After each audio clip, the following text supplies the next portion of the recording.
Hey everybody, Al Puglisi Trains with John Sethian again. And as I promised, this is an episode of A Day in the Shop.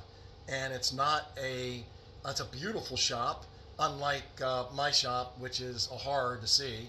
So let me stop talking, and John's going to give us a tour of his shop. Well, how you doing, John? Oh, I'm fine, Al. I noticed in your introduction we're being photobombed by my vacuum cleaner back there, Perfect. which is good. Kind of fits my shop. Yeah, I like it. I like the way you've got everything hung. If you want to just give us a tour of what you got. Sure. First of all, I don't have a lot of space because I wanted most of the space for the railroad. Okay. So I made something as small enough that I could get maximum railroad but still get around. So I have to do the side step as you see back and forth, tripping Right. over things to get there. Right. This is a door, just two doors, two solid core doors. Oh, wow. Held up by a nice heavy structure. Okay. And these are simple drawers you get from hanging from I think I got them from Granger. They're cheap and they do the job. Everything is on a pegboard back here. I'm one of these people, I'm organized because if I'm not organized, I forget everything. I get confused and then I get mad at myself. Right. So I use these Talon pegboard hooks you see here that they lock in place. They're available from Rockler. I'm sure you could probably get them on Amazon and anywhere else. Okay. But you can move them around, but they don't fall off. Right. You know, which is a big deal. And they come in all sorts of different shapes. My workbench is clean, again, because if it isn't, I get frustrated because I can't find things easily. Right. I generally work on a project until the workbench gets too messy for my taste. Stop, clean everything off, and then put everything back on. Wow. There's nothing special or exotic about my tools, maybe one or two things. I'll show this one. This is a reamer that reams out holes. And if you look up in here, you can see there are a variety of different shapes. Ooh. Really good for deburring holes, opening up holes, things like that. Was that from Micromark? Or? No, that actually was from Amazon. Oh, you know. wow. Another tool that I have that people not know about, I can't remember the name of this company. Looks like Shaviv. It is a pin vise, but unlike a normal pin vise, it doesn't, destroy the back of your hand. Right. And it gives you a lot of control over it. Oh, wow. So there's two tool hints from everybody, what I do. Wow. Now, directly behind you is an interesting setup, your paint booth. This is my combination paint booth machine shop. We'll get to the machine shop later. Okay. It's a closet. If you look up there, there's a fan, which if I turn Oh, on I see here, it. you Yep. might be able to hear it. Yeah. Not the highest suction thing in the world because it's Right. clogged up over the years, but it does prevent my wife from pointing out, "Oh, I smell you've been spray painting." Right. It Right. cleans things off. And you just set up papers and just. This is a regular newspaper. It's this final ending place. Right. Underneath here are all my spray paint. Oh, yeah. That's okay. So this is just a clear piece of plastic. It's the structure. I can get the spray paints fairly easily, and then I am everything protected. Here is a conventional roller shade. That's a great idea. Which keeps everything, if you will. Right.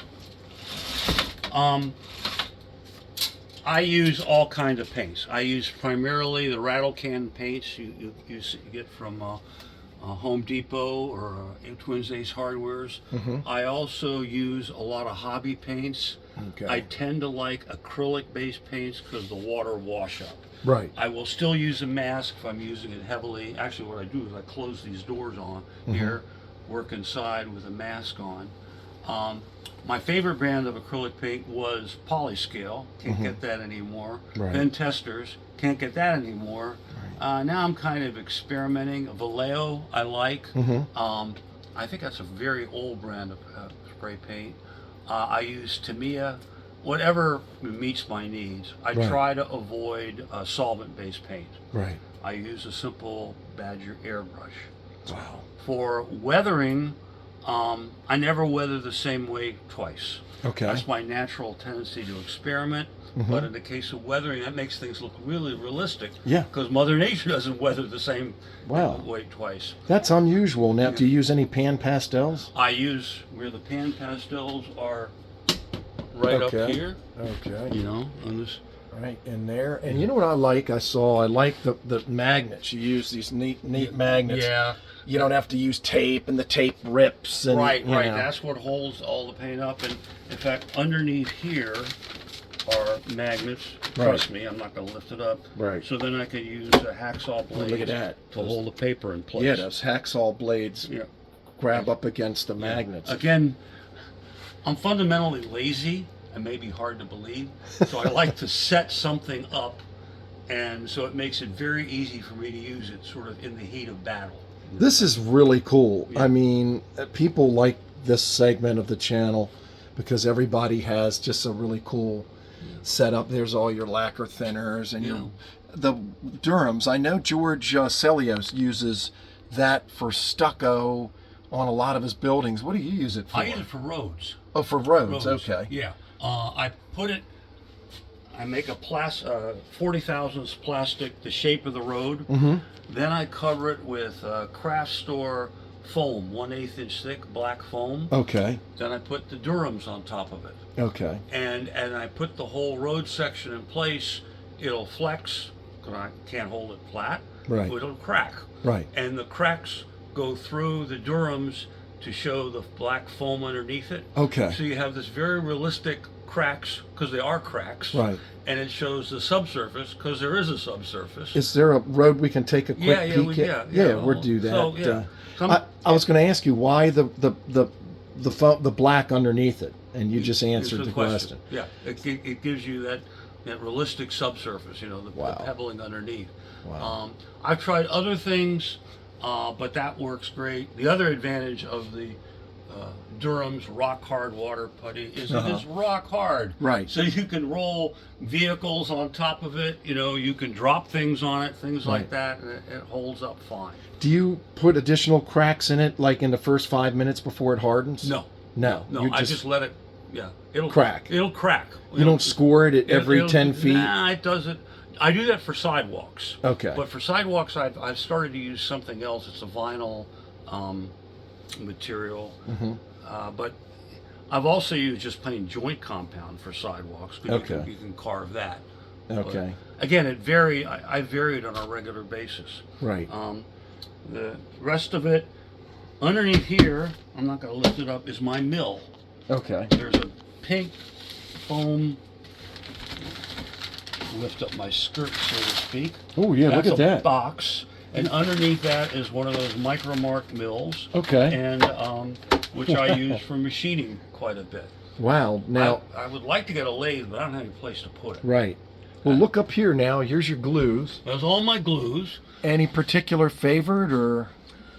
It's entirely application driven. Okay. I like this quick grab from Goo. I like JB Quick Weld if I'm trying to make something really hard I want to file in sand. One of the tricks that I developed independently of Martin Breckbill was the use of Goo, and you let it put it on each surface, let it wait 2 minutes and put it together. Right. Right before you put it together, put CA between them. Okay. That makes a very strong, slightly flexible joint. Okay. Okay. Martin and I have our two different theories why it's doing the way it is based on our backgrounds. What do you put? A couple drops every couple inches? Yeah. Well, maybe every quarter inch square you put a drop or something like that.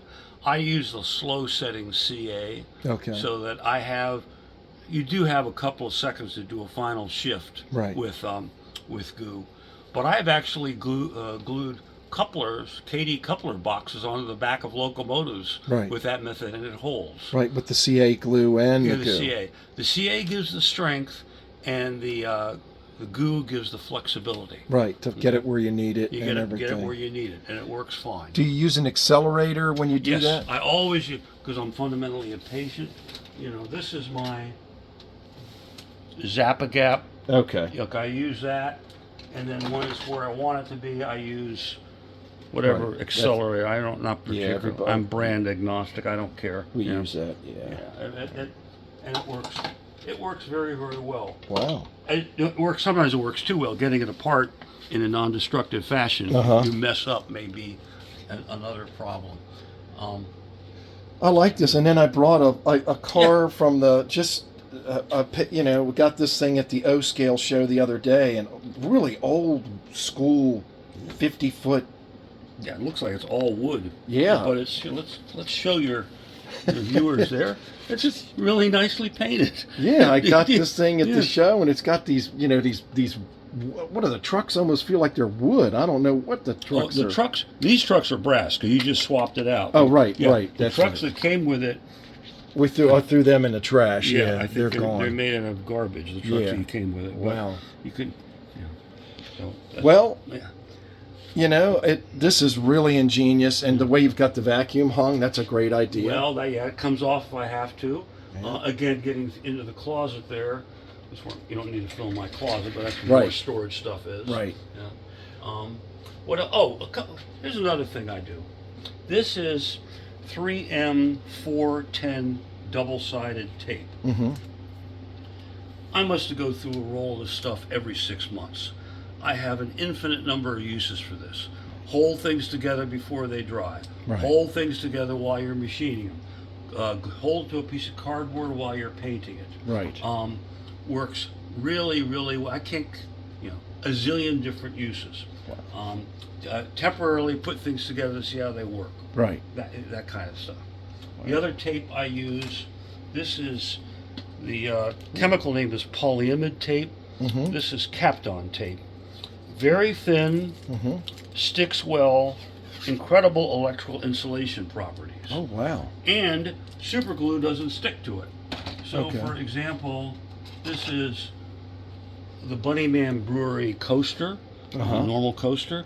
I have put the Kapton tape on top of it. I mix all my super glue on top of this. You never want to use the super glue right out of the bottle, right? You Right. make a mess of it. Put a Right. dab of it on here, use a toothpick and put it up. That thing's probably 5 years old. Wow. You can wipe the super glue off and it doesn't stick to it. And it So, won't stick to it. Yeah. Well, John, I really appreciate it. I think Yeah. that gives us a good tour of your shop. And folks, go to my playlist on the channel. You can see John's layout and a 2-rail O-scale layout. And I'm going to be filming some more trains running today. So, John, I really appreciate it. Thanks so much. Take care, Al. Good talk to you.